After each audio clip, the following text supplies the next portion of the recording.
पास एक हथियार है, तुम्हारे पास औजार है।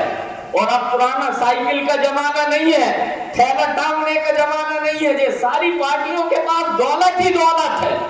सब पार्टियां, क्षेत्रीय पार्टियां 1000 करोड़ से कम किसी के पास नहीं है। तो आंदोलन करने के लिए, संघर्ष करने के लिए जितनी जो 50-52 क्षेत्रीय पार्टियां हैं भाजपा छोड़ के, किसी के पास दौलत की कमी नहीं है। कांग्रेस के पास तो दौलत ही दौलत है। मगर सवाल ये है कि देश में ये जो जैसे जाति और धर्म क्रांति और परिवर्तन में दीवार बना है, उसी तरह ये जो पार्टियां भी, मैं निजी आलोचना नहीं कर रहा हूँ, हवलदार जी बैठे, मैंने अखिलेश जी का नाम उन्हीं के बयान के आधार पर लिया है। मैं उनका निजी तौर पर सम्मान भी करता हूँ और वो चाहे तो नेतृत्व कर सकते हैं। हम तो उनसे आज तक नहीं मिले, हम तेजस्वी यादव से भी आज तक नहीं मिले। शरद यादव लोकतांत्रिक जनता दल का विलय कर रहे थे, हमने कहा शरद जी विलय कर देंगे, लेकिन हम तो आपके साथ क्रांति के चलते आए थे। हम कोई एमएलए एमपी बनने के लिए राजनीति में नहीं आए थे। और ये दलीय प्रणाली नहीं होती तो मैं किसी दल में भी नहीं आता। लेकिन दल विहीन लोकतंत्र की जयप्रकाश की जो परिकल्पना जिस तरह से असफल हुई थी, उसका मैंने काफी गहराई से अध्ययन किया।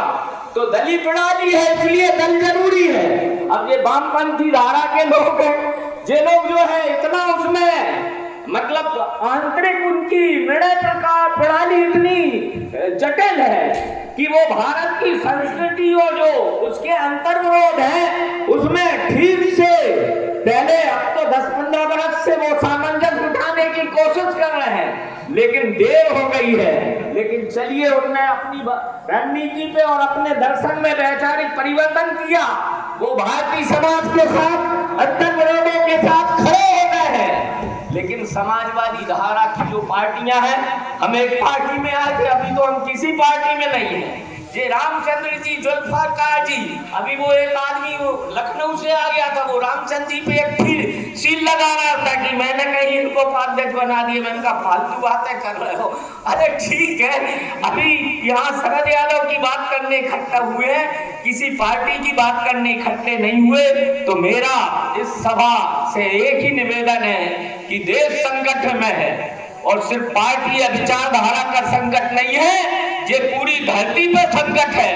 और ये बहुराष्ट्रीय कंपनियां ये कॉरिडोर के नाम पे, ये विकास के नाम पे, औद्योगिकरण के नाम पे देश की जमीन पे कब्जा करना चाहती हैं और पूरी मानव जाति को गुलाम और नरक में तब्दील करना चाहती हैं। इसलिए एक संवैधानिक दायरे के अंदर एक लोकतांत्रिक क्रांति की जरूरत है।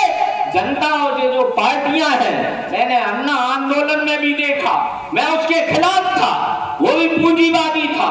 वो जो दिल्ली में बैठा है वो भी कॉर्पोरेट का आदमी है। मैंने तब भी कहा था, वो लोकपाल आंदोलन क्या था, पूंजीवादी आंदोलन था। लेकिन क्या पूंजीवादियों ने दिल्ली की सत्ता पे, दिल्ली के बाजार पे कब्जा करने के लिए कॉर्पोरेट ने अपना एक आदमी ईवीएम से बिठा दिया।